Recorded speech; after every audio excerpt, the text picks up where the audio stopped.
Who does she think she is? The words cut through the pristine corporate air like a knife. Sarah Connell steps into Vertex Technologies' gleaming lobby, her tailored suit a stark contrast to the receptionist's dismissive glance. The woman barely looks up from her computer. "Deliveries wait over there," she points to a corner area without making eye contact. "I have an appointment with the CEO," Sarah replies, voice steady. The receptionist scoffs. "Sure you do, honey." Roger Whitman, the regional manager, passes by with a colleague. "Another diversity hire interview?" he whispers loudly enough to be heard. Sarah sits quietly, observing everything while her phone buzzes with acquisition timeline texts from her executive team. Little do they know, Sarah isn't here for an interview. She's here to decide if she wants to buy the entire company. Sarah waits in the conference room for 23 minutes. She times it precisely, noting the power play. The glass walls offer a perfect view of employees hurrying past, a few glancing curiously at the lone black woman in the executive meeting room. The door finally swings open. Roger Whitman enters first, followed by Bradley Peters, VP of Operations, and Melissa Chen, Chief Marketing Officer. Their expressions shift subtly upon seeing Sarah, surprise, then rapid recalibration. "You must be from the consulting firm," Roger says, not offering his hand. "We were expecting someone more senior." "Sarah Connell, here for the company assessment." She keeps her introduction deliberately vague, withholding her true title as CEO of Phoenix Innovations, the tech conglomerate currently eyeing Vertex Technologies for acquisition. Bradley takes the seat furthest from her. "So what's your role exactly? Junior analyst?" "I'm here to evaluate company culture and operations," Sarah replies, watching Roger's expression tighten. "Well, we're very traditional here," Roger emphasizes. "Old school values, you know. Not like those Silicon Valley startups where everyone's on beanbags coding in pajamas." The meeting proceeds with clear patterns. When Sarah speaks, Roger checks his phone. When she asks about quarterly projections, Bradley responds to her white male assistant instead.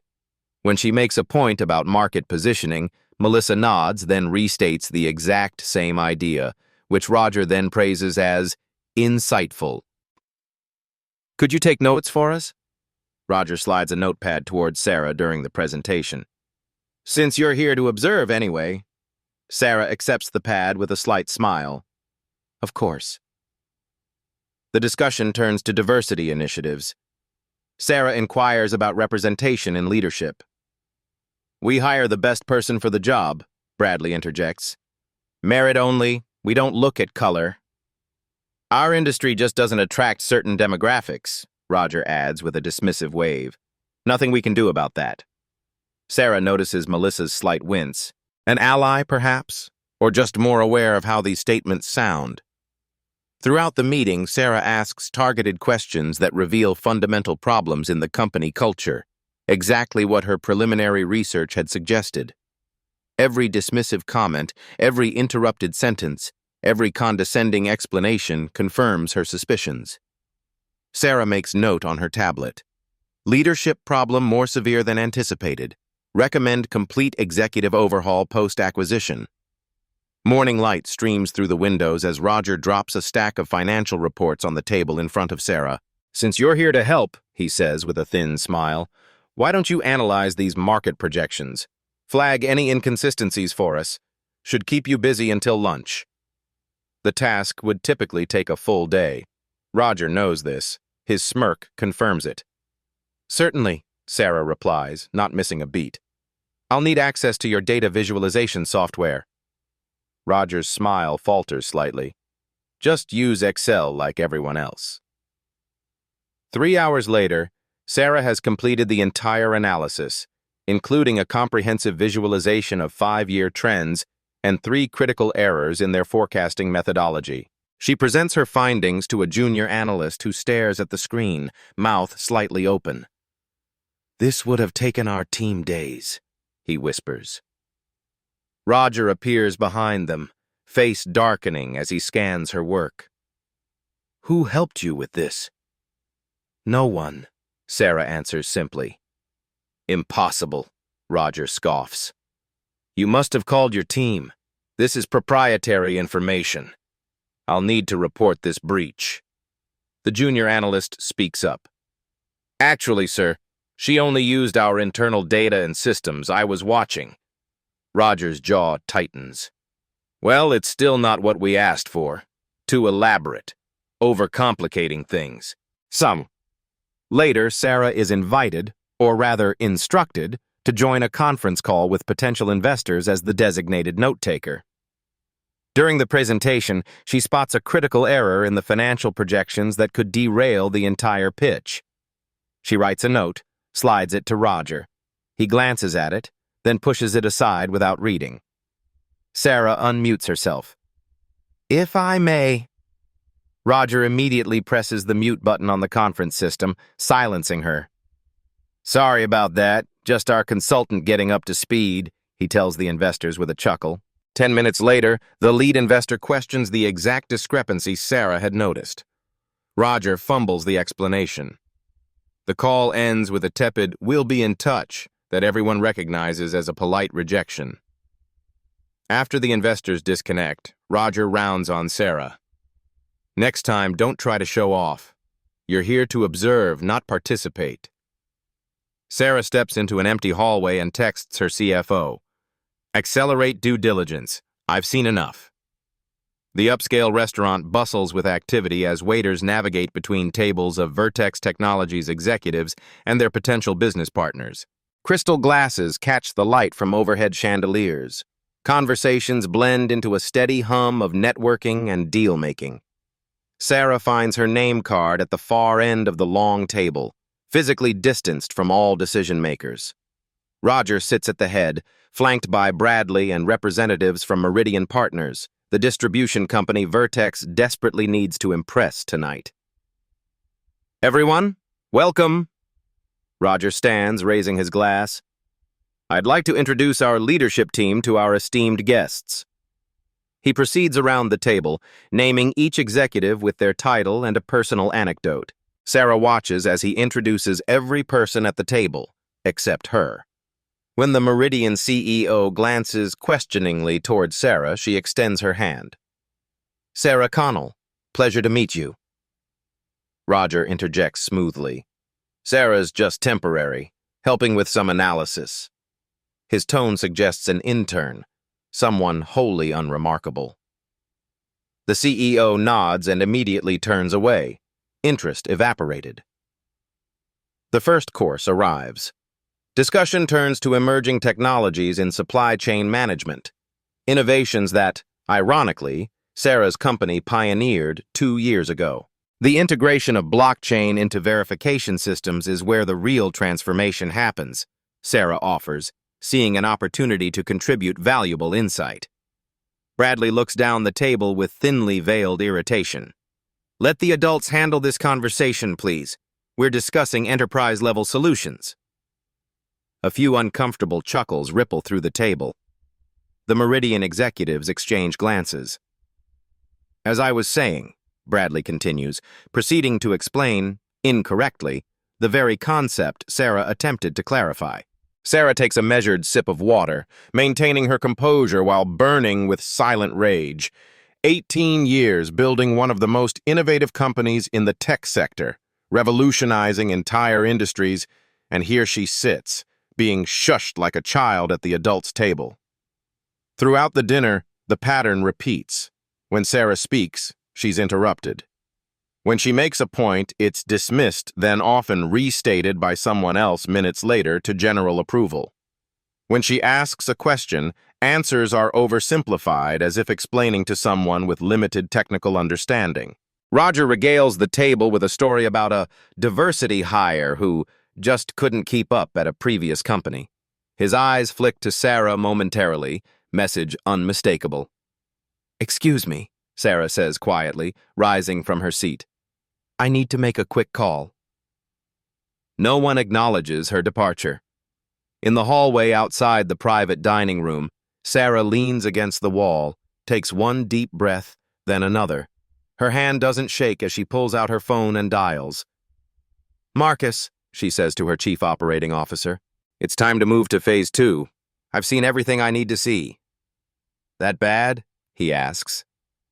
Sarah watches through the glass as Roger pantomimes what appears to be someone confused by basic technology, clearly referencing her, to the amusement of Bradley and a few others.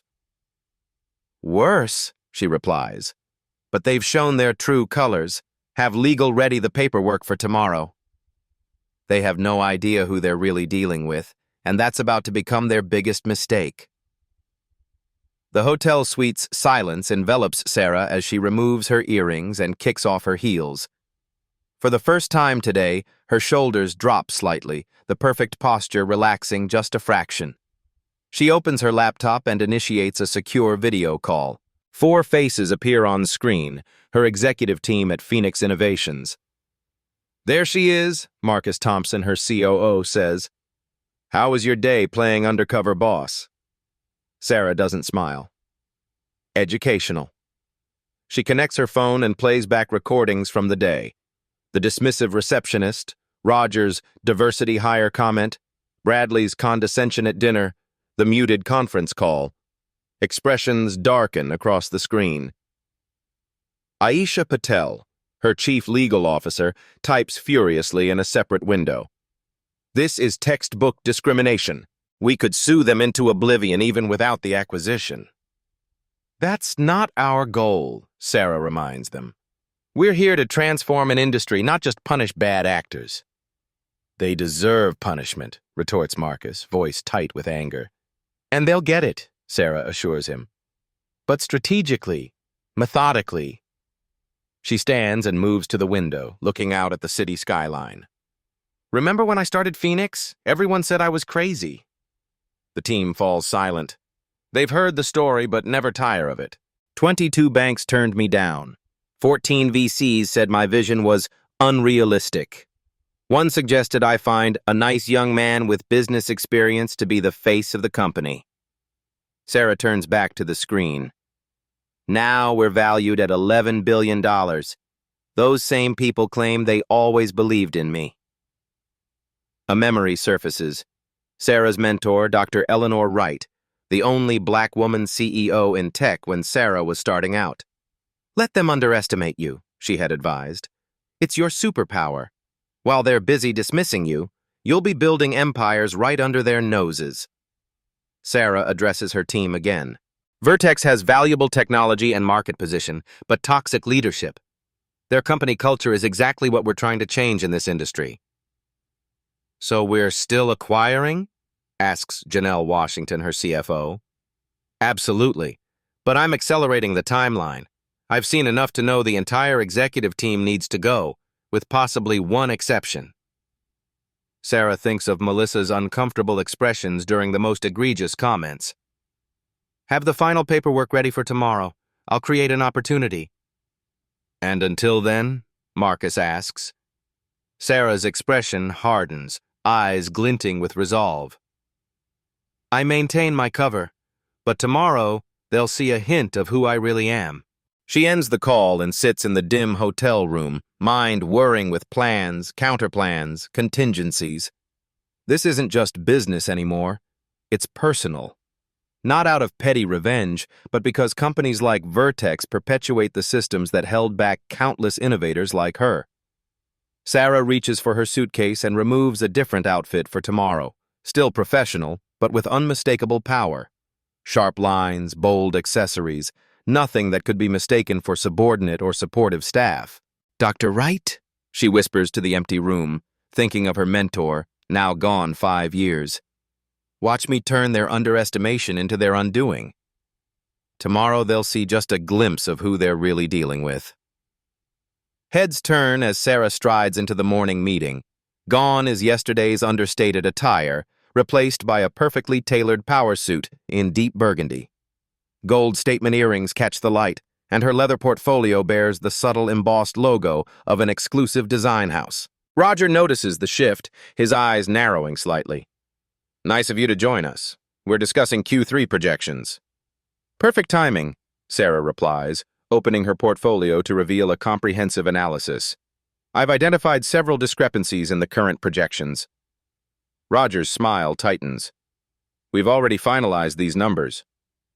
Then you've finalized errors, Sarah states, placing copies of her analysis in front of each person. Your growth estimates don't account for the Henderson Act regulations taking effect next month.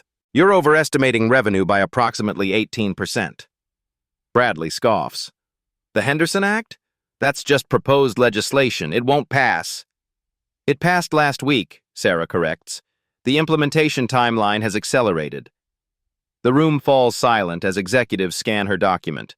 Roger attempts to regain control. This is interesting speculation, but it's not speculation, interrupts Victor Zhao, CEO of their largest client, joining by video conference. Ms. Connell is correct. We're already adjusting our contracts accordingly. Roger's face flushes. Well, we were just about to address that. Victor's expression suggests otherwise. Ms. Connell, I'm impressed with your foresight. Perhaps we should discuss how this affects our partnership directly. I'd be happy to prepare a detailed impact analysis, Sarah offers. Excellent, Victor says before Roger can interject. After the meeting, Melissa Chen approaches Sarah in the hallway. That was illuminating. How did you know about the Henderson Act amendments? I pay attention, Sarah says simply. Well, it was impressive. Roger doesn't like being contradicted, especially not in front of clients. As if summoned by his name, Roger appears around the corner. Sarah, a word. His tone brooks no argument. In his office, his facade of collegiality vanishes. Pull something like that again and you're done here. I was merely providing accurate information. You embarrassed me in front of our biggest client, Roger hisses. Since you're so eager to contribute, you can present the Nexus project update tomorrow. It's failing spectacularly. Should be right up your alley. The Nexus project, Vertex's most troubled initiative, months behind schedule and millions over budget. I look forward to it, Sarah replies calmly. Sarah accepts the poisoned chalice with a knowing smile. This is exactly the opportunity she's been waiting for. The clock on Sarah's laptop reads 3:17 a.m. Hotel room coffee sits cold beside stacks of Nexus project documentation, specifications, timelines, budgets, and failure reports. She's been working since leaving Vertex 12 hours ago, dissecting the project's troubled history. The pattern emerges clearly: mismanagement, poor resource allocation, and a fundamental misunderstanding of the target market. But beneath these issues lies salvageable technology with genuine potential. Sarah makes her final notes and closes her laptop. 4 hours of sleep will have to suffice. Morning brings a transformed Nexus project plan. When Sarah arrives at Vertex, she finds a group of junior developers huddled in the break room. Is it true you're taking over Nexus? Asks one, dark circles under his eyes betraying months of impossible deadlines. Just presenting an assessment, Sarah clarifies, but offers them a preview of her recommendations. Their initial skepticism morphs into cautious enthusiasm. That could actually work, says a young programmer. We've been suggesting similar approaches for months. Why weren't your suggestions implemented? Sarah asks. Uncomfortable glances exchange between them. Management doesn't really listen to the technical team. Throughout the day, more staff gravitate toward Sarah, sharing insights, challenges, and ideas. The groundswell of support doesn't go unnoticed. Making friends with the help? Bradley asks when he finds Sarah talking with 2 engineers. Remember, you're just passing through. Don't give them false hope. After he leaves, Sarah continues her research, uncovering more than just project failures. In the HR database, she discovers disturbing patterns. Qualified candidates with ethnic names routinely rejected. Promotion rates for minorities stagnating far below industry averages. Pay disparities that can't be explained by experience or performance. Sarah requests a meeting with the HR director, Valerie Simmons. These patterns are concerning, Sarah notes, displaying the anonymized data. Valerie shifts uncomfortably. We're aware of some discrepancies. Have you addressed them with leadership? I've tried, Valerie admits, lowering her voice. Roger says focusing too much on diversity metrics distracts from real business priorities. Bradley calls it reverse discrimination whenever I suggest changes. Sarah nods, her phone recording the conversation. And how long has this been happening? Years, Valerie sighs. It's why we can't retain diverse talent. Later that evening, Sarah sends a cryptic email to her lawyers. Prepare the documents. We move tomorrow. The Nexus project presentation room fills quickly. Word has spread about Sarah's revitalization plan, drawing curious executives and hopeful team members alike. Roger enters last, expression smug, clearly expecting a disaster. Sarah stands confidently at the front, digital presentation ready. Thank you all for coming. After reviewing the Nexus project, I've identified both critical failures and untapped opportunities. For the next 20 minutes, she delivers a masterclass in project analysis, outlining systemic issues while proposing concrete, innovative solutions. The room's energy shifts perceptibly. Team members exchange hopeful glances. Executives lean forward with interest. When she concludes, spontaneous applause erupts from the development team. The client representative, who had been considering canceling their contract, approaches immediately. This addresses every concern we've raised for months, she says, impressed. When can implementation begin? Before Sarah can respond, Roger intercepts.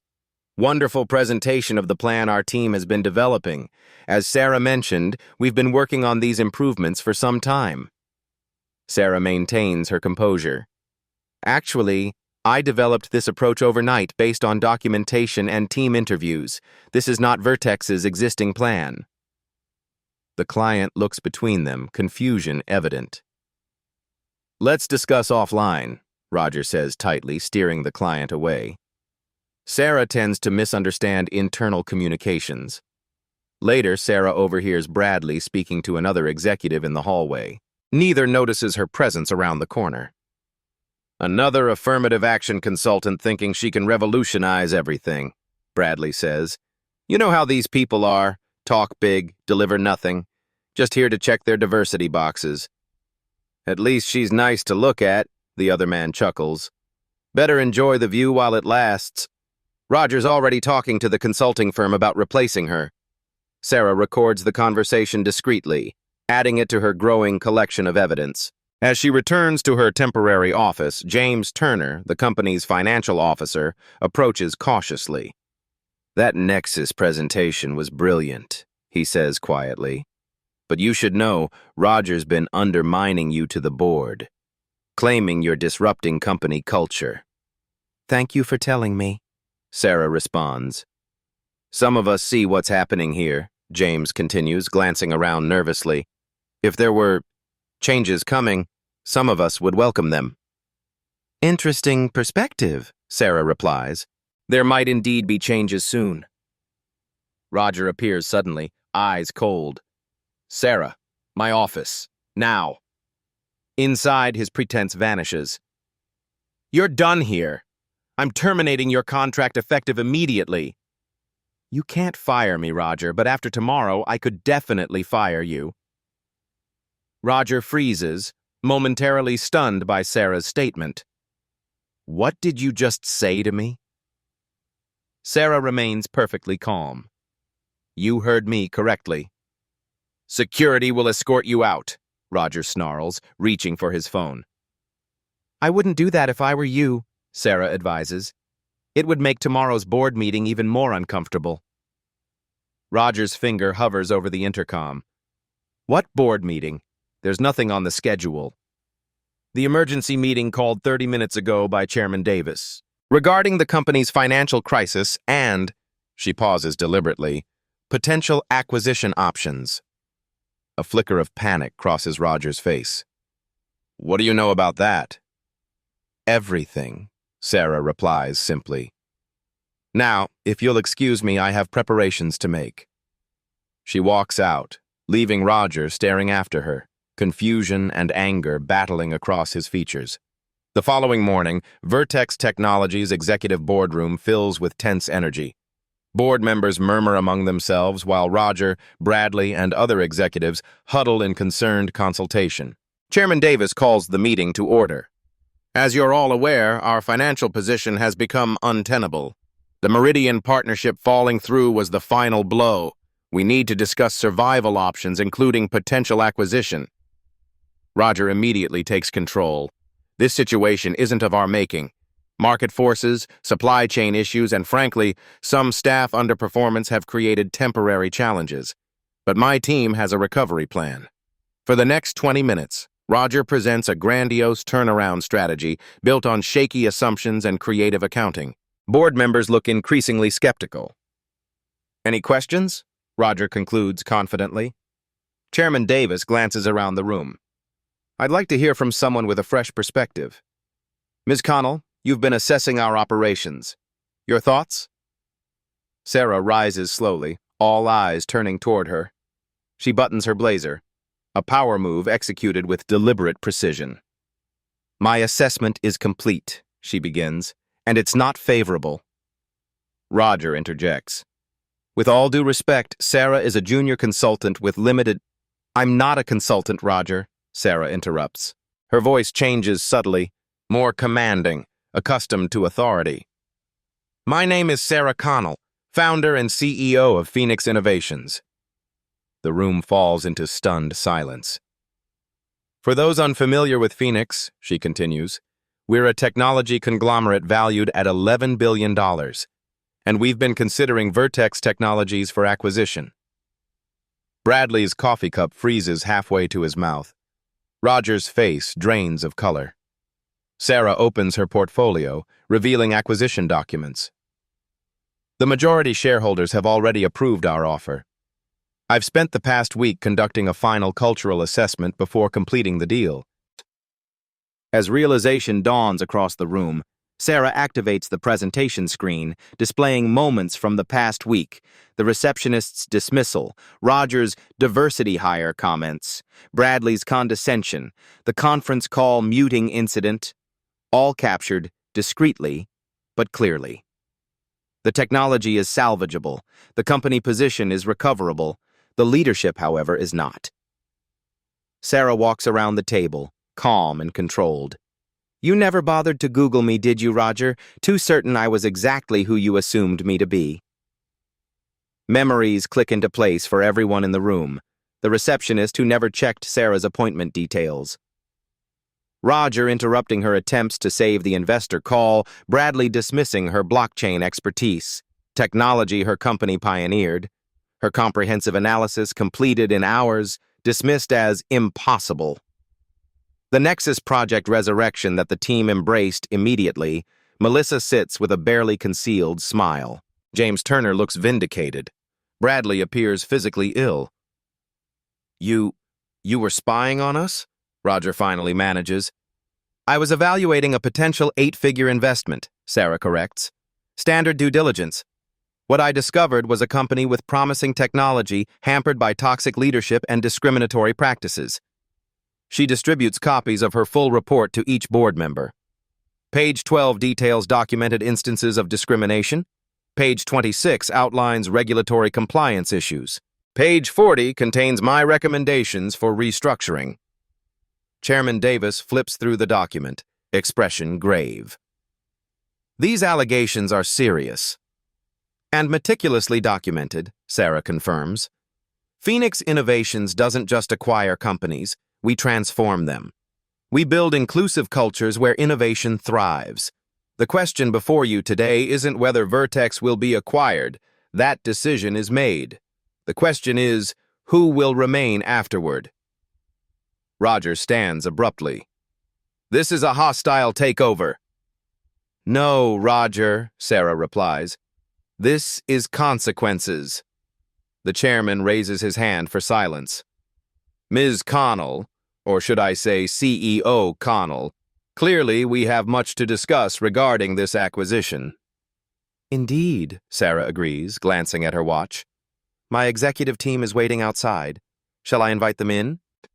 Now, let's discuss the terms of this acquisition and who won't be part of the company's future. The boardroom doors open to admit Sarah's executive team from Phoenix Innovations. Marcus Thompson, COO, enters first. tall, imposing, and radiating the quiet confidence of someone who has nothing to prove. He's followed by Janelle Washington, CFO, carrying financial portfolios, and Aisha Patel, Chief Legal Officer, wheeling a small case of documented evidence. Roger's attempt to regain control is immediate. "This is completely inappropriate. We haven't agreed to any acquisition." Chairman Davis clears his throat.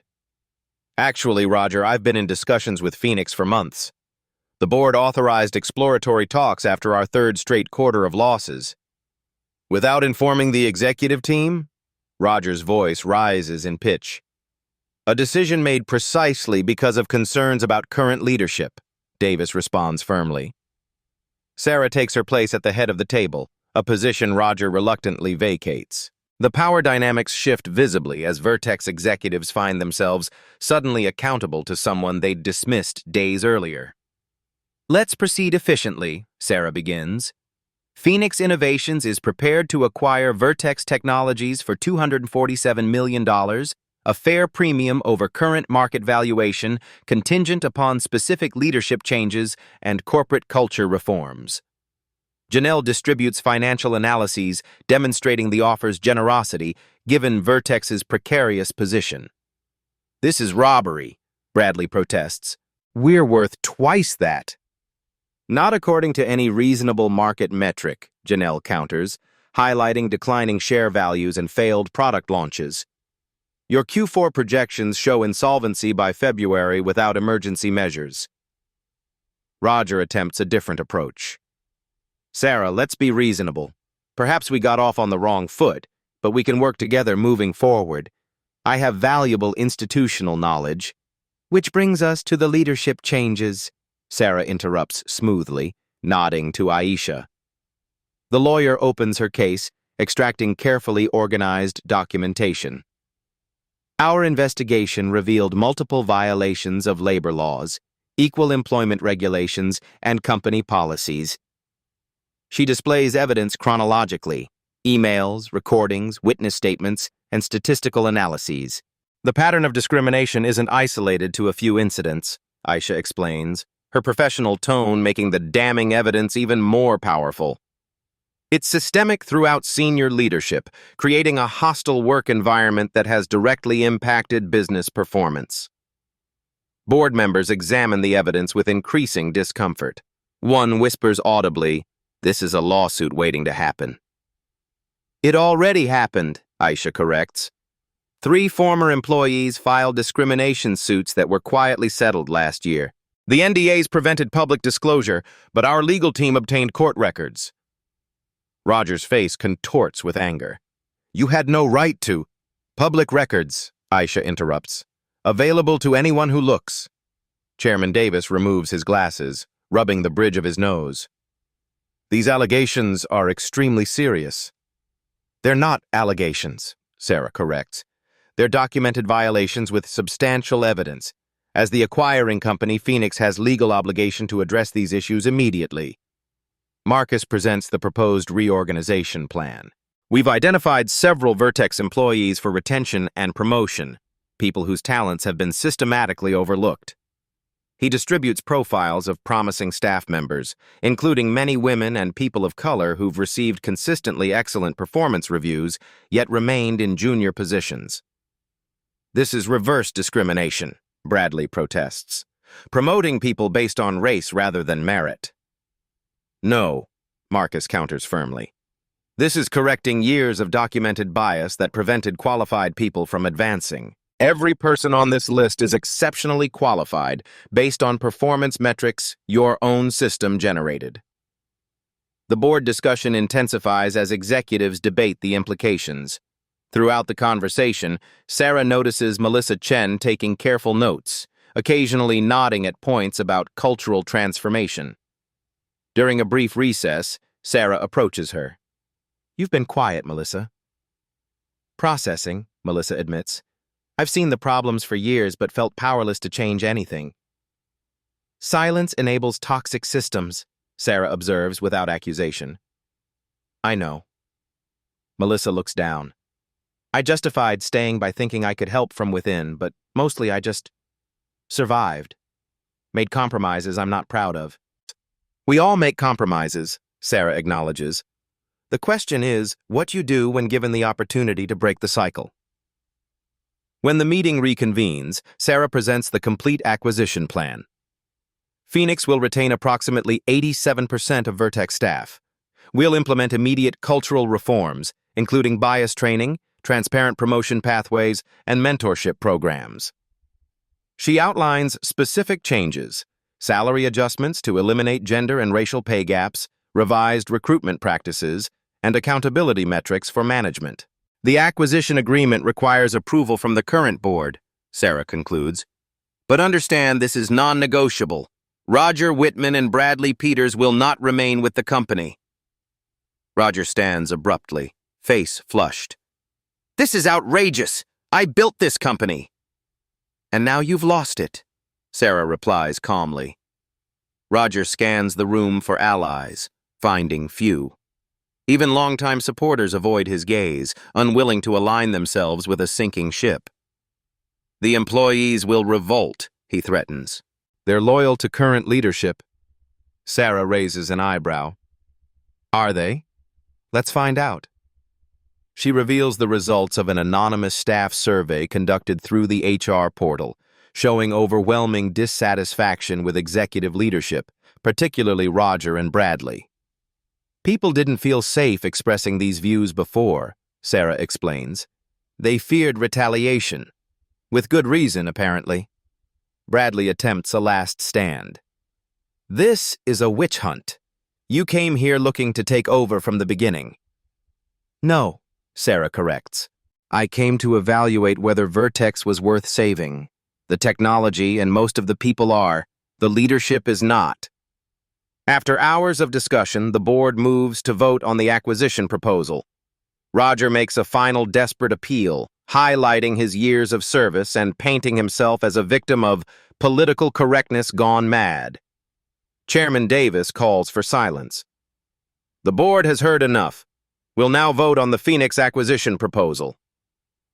The vote proceeds methodically, each board member weighing not just the financial implications, but the legal and ethical considerations now impossible to ignore.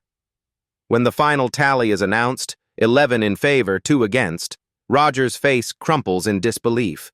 Effective immediately, Chairman Davis announces, Vertex Technologies will begin acquisition proceedings with Phoenix Innovations, with Sarah Connell serving as interim CEO during transition. Roger rises, knocking over his chair. You can't do this. I won't allow it. Security has already been notified, Sarah informs him quietly. Your access credentials have been deactivated.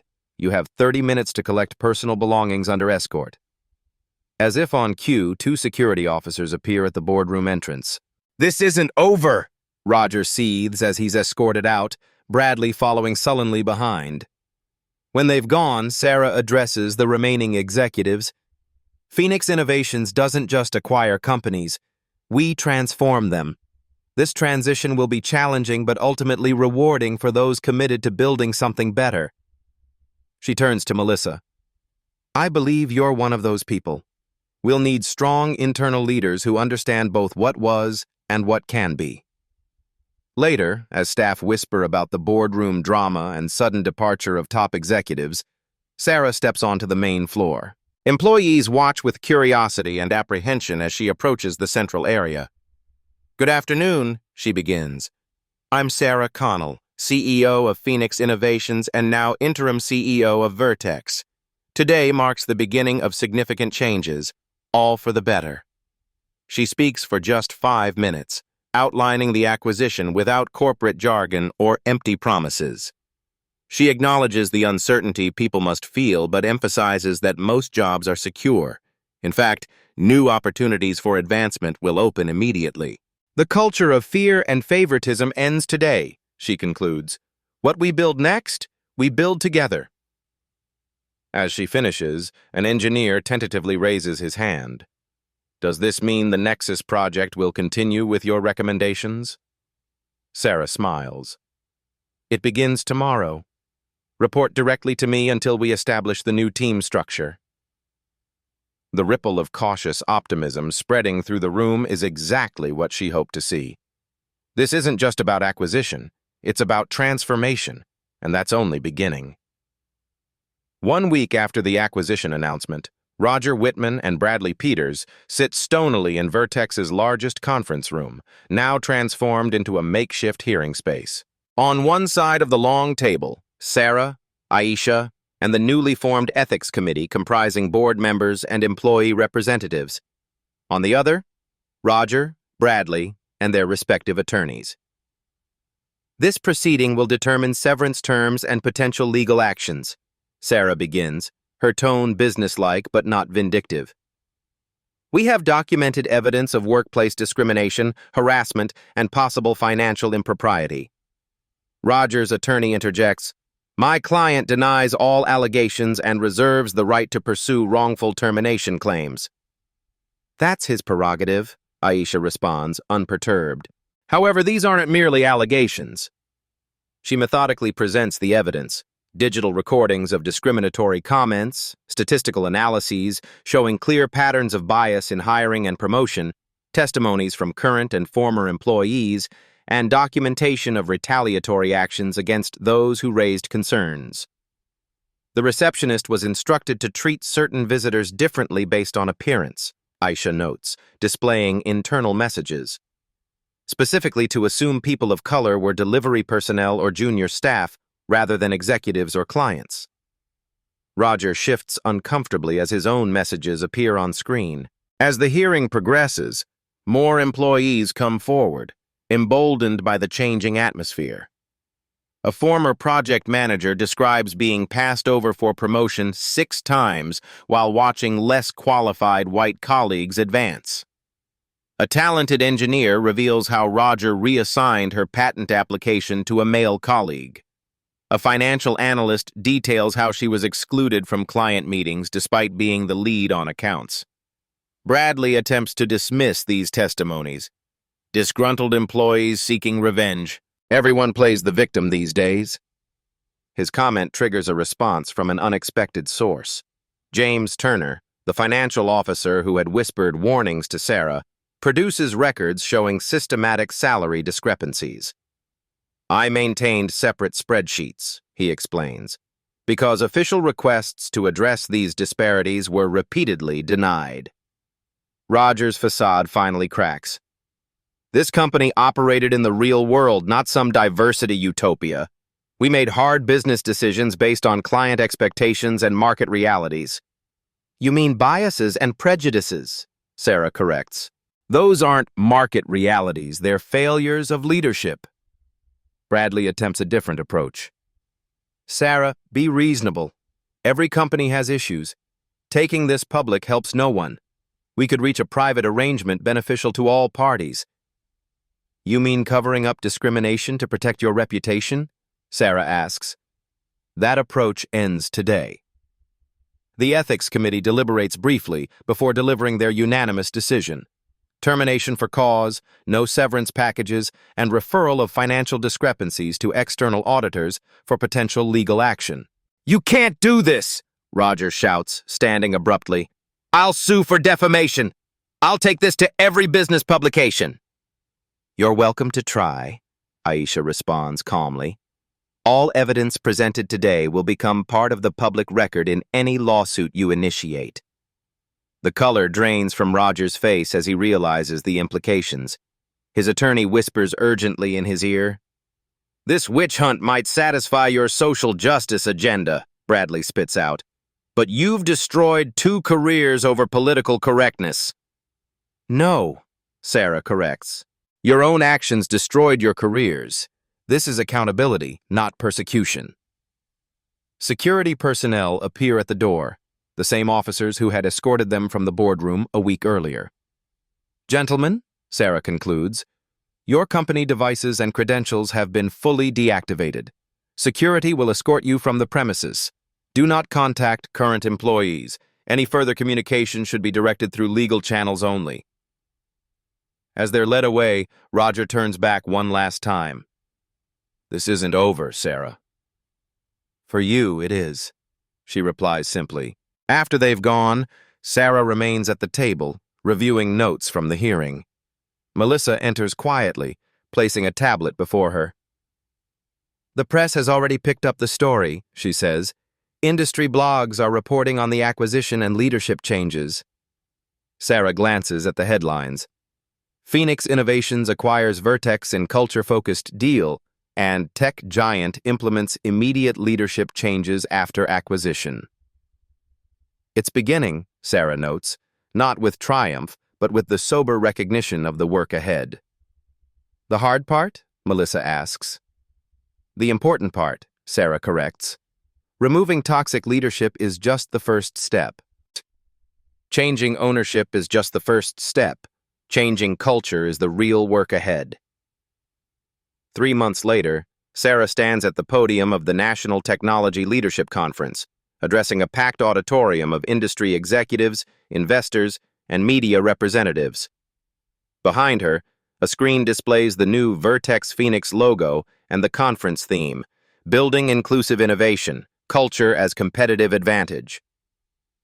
"When Phoenix acquired Vertex Technologies," Sarah begins, "industry analysts focused primarily on the financial and technological implications. Today, I want to share the more significant outcome: how transforming company culture directly improved innovation, retention, and profitability." The presentation screen shifts to show comparative metrics, before and after the acquisition. Employee retention has increased 34%. Patent applications have doubled. The Nexus project, once on the verge of failure, now exceeds performance targets and has secured 3 new major clients. "These aren't coincidental improvements," Sarah emphasizes. "They're the direct result of dismantling systemic barriers and empowering previously sidelined talent."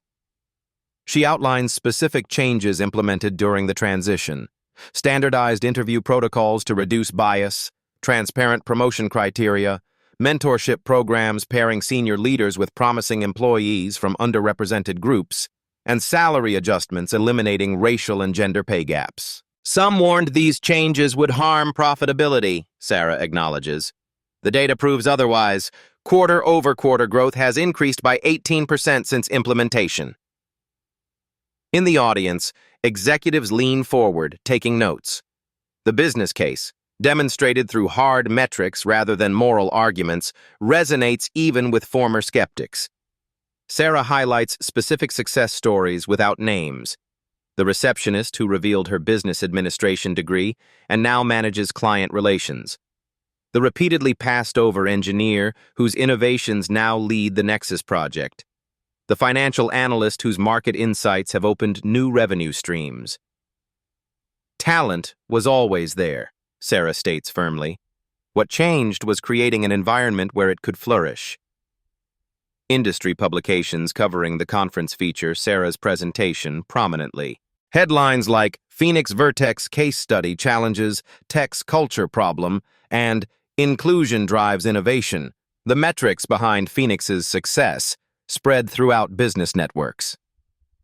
At the post-presentation reception, Sarah finds herself approached by CEOs who had previously dismissed diversity initiatives as HR matters rather than strategic priorities.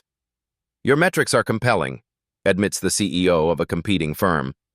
"We've been approaching this all wrong, treating inclusion as compliance rather than competitive advantage."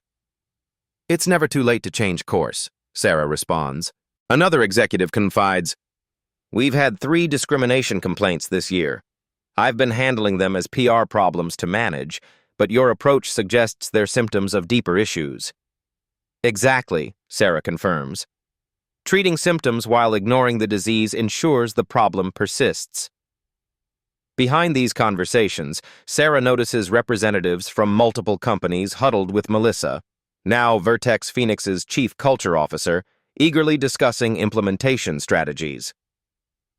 Later that evening, Sarah receives a message that the conference's highest honor, the Innovation Leadership Award, typically given for technological breakthroughs, will be presented to Phoenix Innovations for revolutionary approaches to organizational culture. The industry, traditionally resistant to change, shows signs of a significant shift. Companies that once competed solely on technical specifications now evaluate their cultural infrastructure with the same rigor. They're finally seeing it, Marcus observes as they review the day's outcomes. Culture isn't soft, it's fundamental. Sarah nods, watching competing firms scramble to assess their own practices. They're seeing it because we showed them the cost of ignoring it. But the most important conversation happened behind closed doors, away from the spotlight. Evening light streams through the windows of Sarah's office at the renovated Vertex Phoenix headquarters. The space, once Roger's domain of mahogany and hunting trophies, now features clean lines, collaborative workspaces, and walls showcasing employee innovations rather than executive accolades. Melissa enters carrying 2 cups of tea, closing the door behind her. The formality of their early interactions has evolved into a relationship of mutual respect and cautious friendship. Conference feedback is overwhelmingly positive, Melissa reports, taking a seat. 3 companies have already requested consulting on implementing similar cultural transformations. Sarah accepts the tea with a nod. Good. Though I worry some are looking for quick fixes rather than fundamental change. Like diet pills instead of lifestyle changes? Melissa suggests. Exactly. There's no shortcut to building genuine inclusion. Silence settles between them. Not uncomfortable, but thoughtful. Beyond the windows, employees depart for the day, laughing and conversing in the parking lot, a stark contrast to the tense, hurried exits under previous leadership. I've been meaning to say something, Melissa finally offers, her voice quieter. About my role in everything before. Sarah waits, giving her space to continue. I saw what was happening, the discrimination, the hostility, the missed opportunities. I didn't participate, but I didn't stop it either. Melissa looks directly at Sarah. My silence made me complicit. Why did you stay? Sarah asks, not accusingly, but with genuine curiosity. At first, career advancement. Later, I told myself I was helping by being one of the good ones in leadership. Melissa's laugh holds no humor. Classic rationalization. Truth is, I was afraid of becoming a target myself. Sarah considers this. Fear is a powerful silencer. Not an excuse, though. No, Sarah agrees. But understanding why good people enable broken systems helps us dismantle them more effectively. She shares wisdom from her mentor, Dr. Wright. Systems persist because challenging them carries real costs. Creating environments where speaking up is rewarded rather than punished, that's the real work of leadership. Their conversation shifts to measurable progress. Employees previously overlooked now thriving in expanded roles. The elimination of pay disparities, innovation metrics reaching record highs, and most telling, exit interviews showing dramatic improvements in workplace satisfaction. The junior developers who left after 6 months because they felt unwelcome, Melissa notes. We haven't lost one since the transition. As evening deepens outside, they discuss the road ahead. The transformation remains ongoing. Cultural change isn't achieved through policy announcements, but through consistent, sustained effort at all levels. I still wonder sometimes, Melissa admits, what would have happened if you'd revealed your identity immediately, skipped the undercover phase entirely? Sarah considers this. I would have seen their best behavior, not their true culture, and we needed to understand the depth of the problem to address it properly. Like a diagnostic before treatment, Melissa suggests. Precisely. Sarah sets down her cup. And it allowed those who were part of the problem to reveal themselves clearly, while those who wanted change had the opportunity to demonstrate that too. As they prepare to leave, Melissa pauses at the door. You know what I find most remarkable? The company's performance speaks for itself. The moral case for inclusion is clear, but you've proven the business case is equally compelling. Sarah smiles. That's how lasting change happens, when doing the right thing and the smart thing align perfectly. They walk together through the now quiet office, where employees once hurried with heads down, avoiding executive attention. Personal touches now adorn desks. Photos of diverse families, cultural mementos, and even small plants transform the once sterile environment into a space where people bring their whole selves to work. Sarah Connell's experience isn't isolated. Workplace discrimination continues to affect millions of professionals daily, often in subtle ways that individual victims feel powerless to address. Studies show that 58% of employees have witnessed discrimination at work, while 3 in 5 victims never report incidents, fearing retaliation. Yet companies with inclusive cultures outperform their peers by 35% financially. What makes Sarah's story powerful isn't just the satisfaction of seeing accountability. It's the demonstration that addressing discrimination isn't just morally right, it's smart business. If you're experiencing workplace discrimination, consider these strategies from Sarah's playbook. Document everything. Sarah's methodical recording of interactions provided irrefutable evidence when the moment for action arrived. Keep detailed records of problematic encounters, including dates, times, witnesses, and exact statements. Build alliances. Notice how Sarah identified potential allies like Melissa and James within the existing structure. Look for colleagues who demonstrate ethical concerns and may support positive change. Know your worth. Sarah's confidence remained unshaken because she knew her value irrespective of how others perceived her. Remember that others' biased treatment reflects their limitations, not yours. If this story resonated with you, please like and subscribe to Beat Stories for more powerful narratives of justice and transformation. New stories every week that will inspire, empower, and remind you that change is always possible. Turn on notifications so you never miss our latest uploads. Thank you for listening to Beat Stories, where we transform experiences into empowerment.